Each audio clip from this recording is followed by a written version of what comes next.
Hello and welcome, guys. Thank you for joining me on this edition of Woman to Woman. We are in season 4 where we are continuing to talk about relationships. And I have somebody that's going to come in and share, or shall I say, call you out on your BS in the relationship. So I have in the studio with me Miss Risha Grant. And so we're going to hear from her here in a minute. And before we get started, guys, just if you are new to the podcast, I am your host, Anntricia Bray Smith, your professional mentor and speaker. And I am just so delighted that you guys continue to tune in as we talk about relationships, because we know that relationships, it can be really a sticky subject. It can be sticky. And like I said before, we usually think of relationships one-sided. We think about the intimate side of relationships.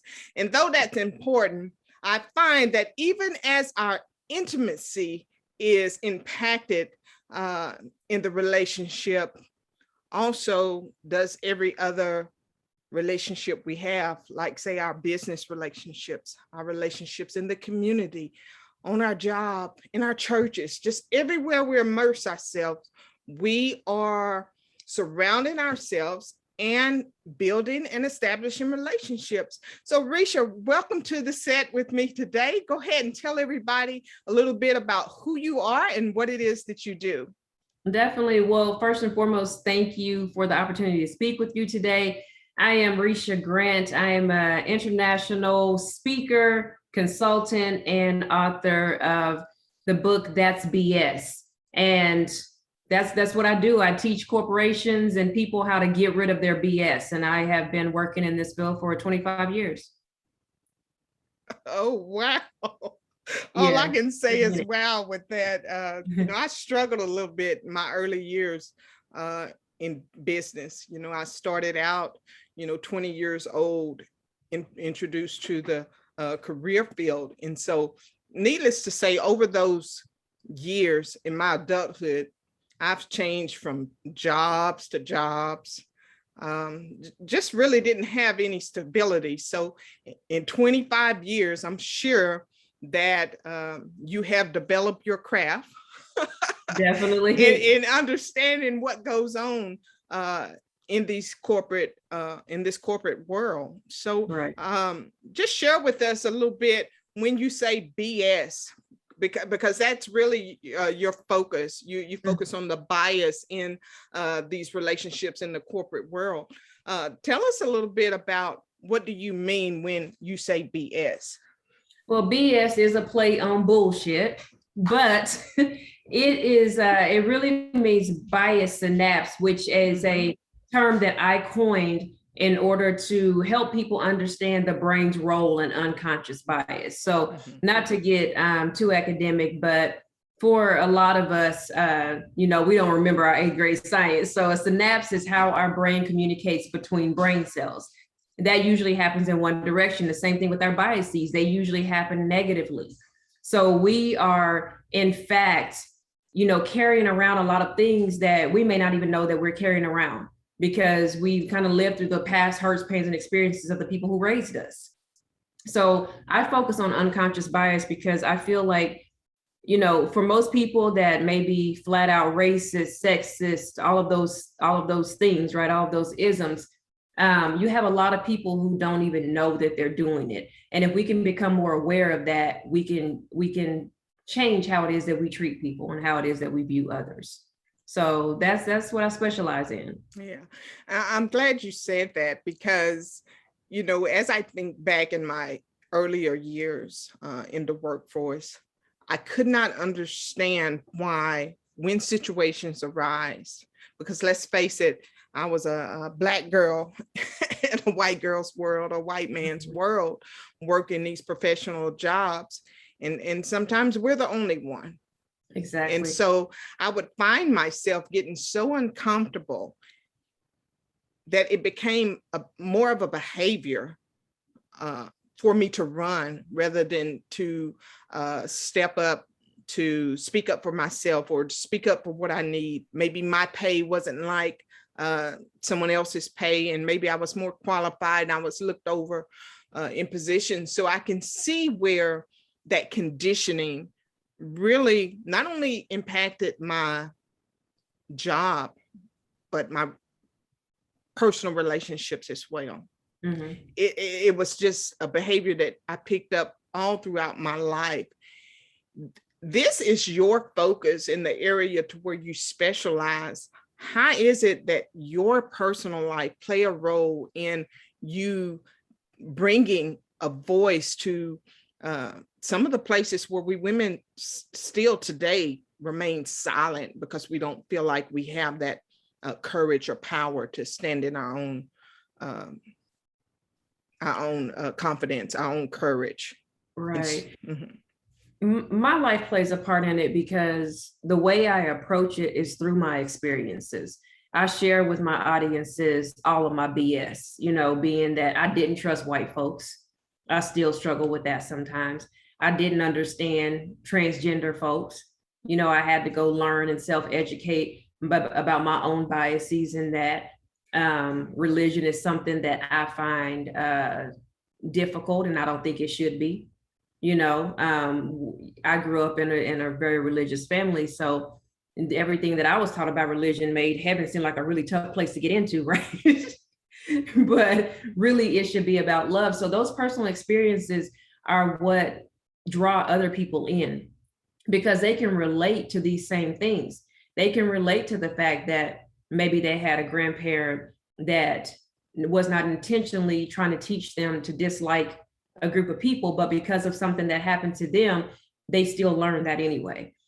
When it comes to issues like race and the LGBT community and all of that, people are scared to have those conversations. And you said, you know, it made you uncomfortable and it made you run away from things. Well, we've been through some things. And when you keep getting hit, it's hard to keep getting back up, especially when you are working in an environment where you don't feel safe, where you don't feel as if you can take it to HR, you can take it to whoever it is you need to take it to in order to see results. And so, you know, while I've been doing this 25 years, the world has just caught up, especially companies within the last few years.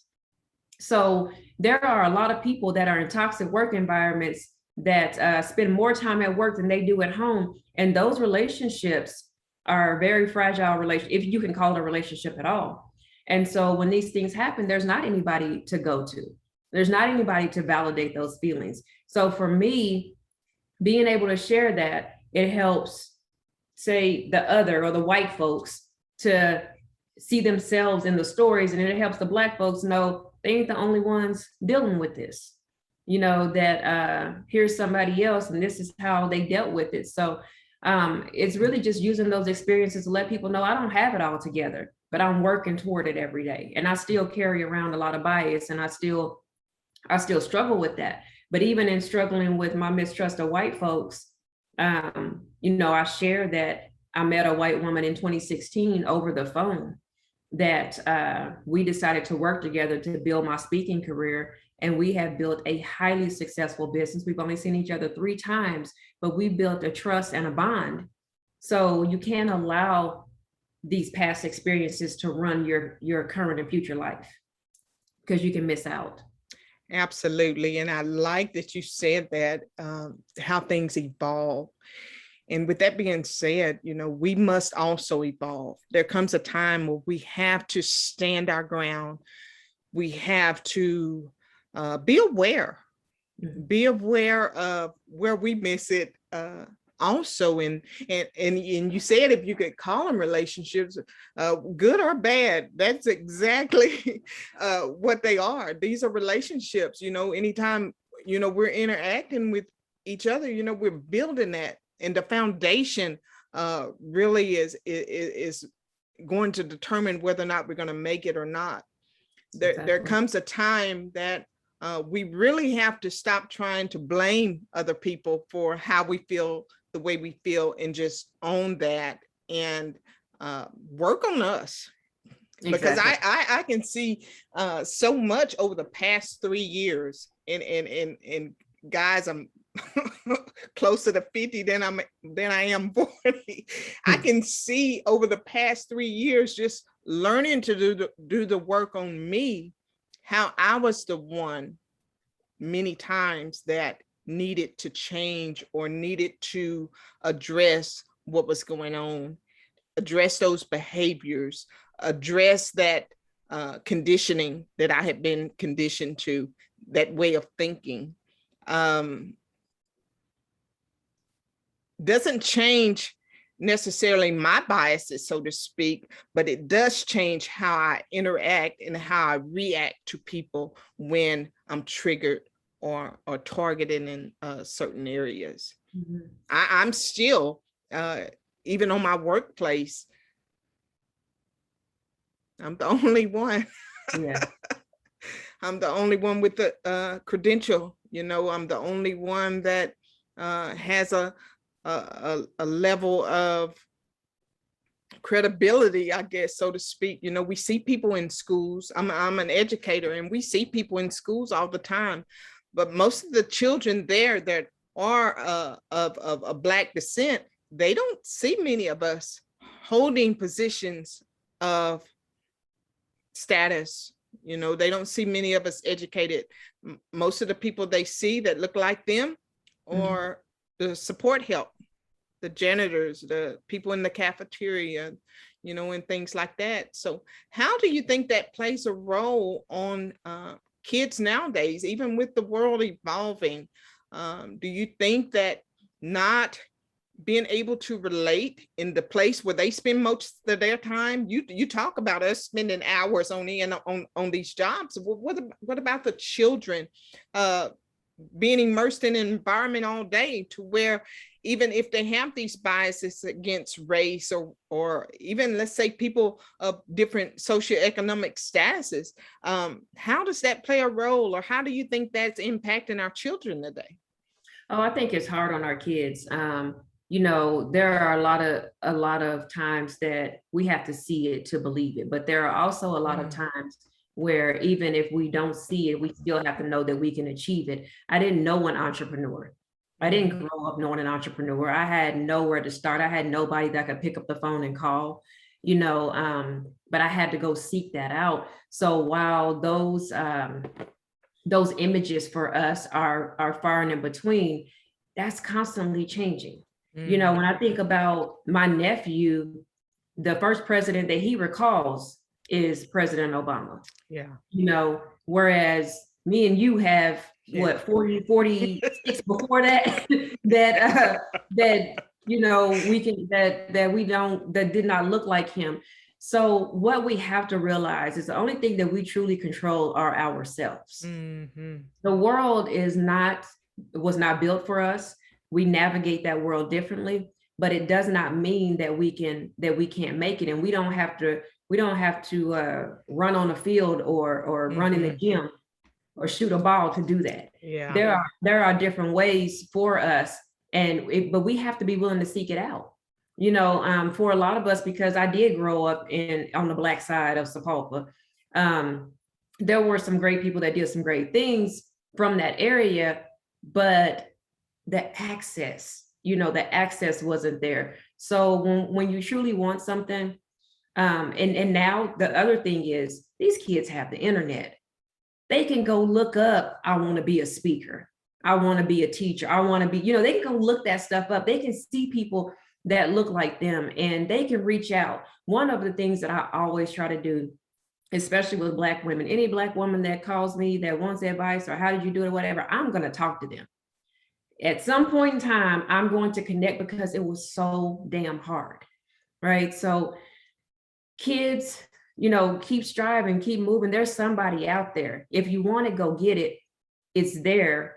There are going to be many, many obstacles. But I also feel as Black folks, we know how to jump over those hurdles. We have to go through them every day. We don't know a different way. So you have to be diligent about it. To create whatever life that it is you want for yourself. Wow, I like the way that you put that, because I do live by the code. There are no excuses. Yeah. And sometimes, I always thought maybe it was just this area where I was from. Even when you knew elite people, so to speak, and I say that very loosely. Yeah, right. Right. There was no one here in this area to reach out.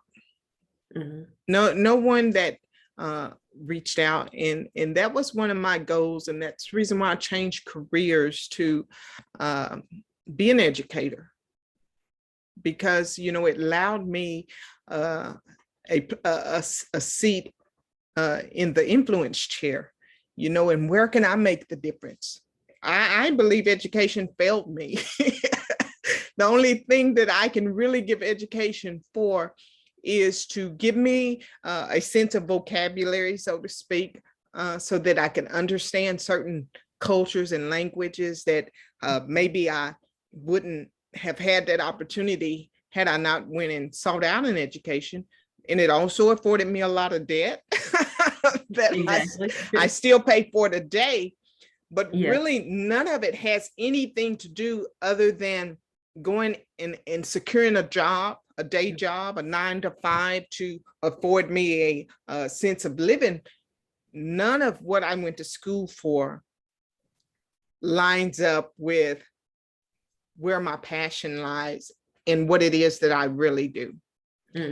And so we have drilled so long as a culture to our children: go to school, make good grades, get a good job. and then we think that we're going to live happily ever after. And that just wasn't my story. Even after going to school and getting the education and coming back to my hometown, I wasn't ever offered a job. I applied year after year into the school system where I grew up, and I was never offered employment. The only thing I was ever hired to do was to drive a bus. Qualified to teach, qualified to coach, qualified to be a school counselor, and so many other things, but never here in my community. So I drive. Still today, I commute an hour one way to go to a job, to do the same thing that I feel like that I could do and accomplish so much better here in my community because I'm invested in it. Now, with that being said, if I had have taken that as a slap in the face, as to say to myself that I'm not good enough or that I'm not worthy, and not really get in tune with me and what my purpose in life is, I would have failed so many people to date. Because of the work I do, and because of the work you do, Risha, we have stepped into our purpose, and we have helped so many people overcome the barriers of the construction blocks that are in our way every day. Every day it's a struggle, not only to overcome our own thoughts, but to overcome the physical things that are in our way, sometimes in the face of a white man or woman, sometimes in the face of what religion tells us that we can and cannot do. We have to find our inner voice and be able to speak up for what we desire in life. And also instill in our children that it's okay for them to speak up for what they need to, and teach them how to do it respectfully. Let's move all these biases and the anger, the hatred out of the way. How can we come together to do what we need to do for us? Well, that's the age-old question, right? I think we have to check ourselves. Everybody is not going to be able to be in charge. Everybody is not going to be that head person, right? What I feel like we have to do is, number one, check ourselves. Number two, pool our money and invest in our own. Because as much as I I preach inclusion all day, and I do think it's very important, but I also think when you consistently look around our communities and see that we don't have stores, that we don't have healthy food, that we cannot spend money in our own community, that was done by design.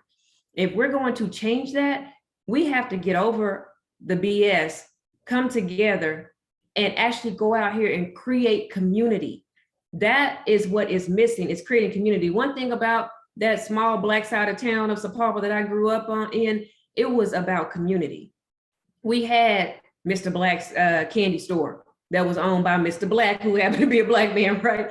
Now, the little store in the neighborhood was not Black owned, but that's the thing that we are not doing. We're not, even people, I've often wondered why certain, celebrities, a lot of Black celebrities and athletes, and why are they not investing in HBCUs? Why are we not investing in Black communities and building those things up? Because until we quit, I don't want to use the word begging, but basically we're waiting on other people to bring our community up to speed with the other parts of town.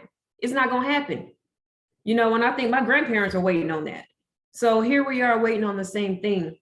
We absolutely have to invest in ourselves. We have to do that personally, and we have to do that as a community. And until we can do that and do it in a way that we are not arguing and fighting and making it, a negative experience, we're going to be where we're at. And so now I am empowered because I do feel like we're seeing that more than we ever have. Within the last year, after the murder of George Floyd, the companies that I'm talking to, I feel like they're no longer checking a box, but they're really out here making some big decisions and making some changes. I have seen it from those Black athletes and those celebrities that are investing more and more into social justice projects, more and more into the community. So it took a while. Let's hope we can continue that momentum and continue to build so that the kids coming up, they have an understanding of community and that we can support ourselves no matter what happens. Now, I'm all for equality. I'm all for equity. I think that if there's a Walmart on the south side of town, there should be one on the north side of town. I'm into all of that. But because I haven't seen it happen, we've got to invest in ourselves in order to see change. Wow, beautifully stated. Also, I want to ask you about one more thing, because I had a chance to visit Greenwood Edition there in the Tulsa area here recently. My daughter and I, we made the trip there. I was disappointed, being that, we saw the documentary and everything that surfaced out of that. But to see that even after 100 years, the community has not been able to thrive the way that, well, I don't look for it to be like it was, but even close, why is it taking so long in our area, in our, our space to really see that if we want something done, we're going to have to do it ourselves, and it takes coming together. Is it the lack of leadership, or what is it in that area that's holding back the progress from? I think it's been a lot.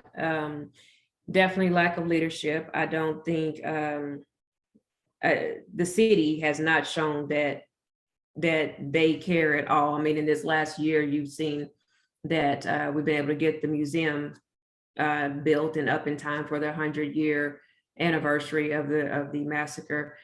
But you have lack of leadership, you have infighting. But also, I kind of have this thing about leadership. Like when I meet with white folks in business or in city government and things like that, there's always this, who is the leader? But well, we don't have a leader, and we need to stop thinking about it like that. And it needs to be a collective. And the infighting is disappointing. And especially around the 100-year anniversary, that was really here locally. And I know it made some waves nationally, but here locally, it was really disappointing to see some of that go down, because we've known it was coming for a long time. So things should have been in place. They should have been handled better. I really think as far as Black folks, we have a lot of work to do to get over ourselves, to again invest in ourselves, to become a true collective. I think on the other side of that, when you're talking about city government and all of that, they have not cared first and foremost. And it's one of those things that I'm not sure, because they haven't cared, and because in some ways we didn't take care of business either when we had the opportunity and when we needed to. It's all met for a perfect storm. So going forward, and I think we have some real people out here who really care. When I think about our city councilor for District 1, where I live, Vanessa Hall Harper, I love the work that she's doing and that she's putting out there.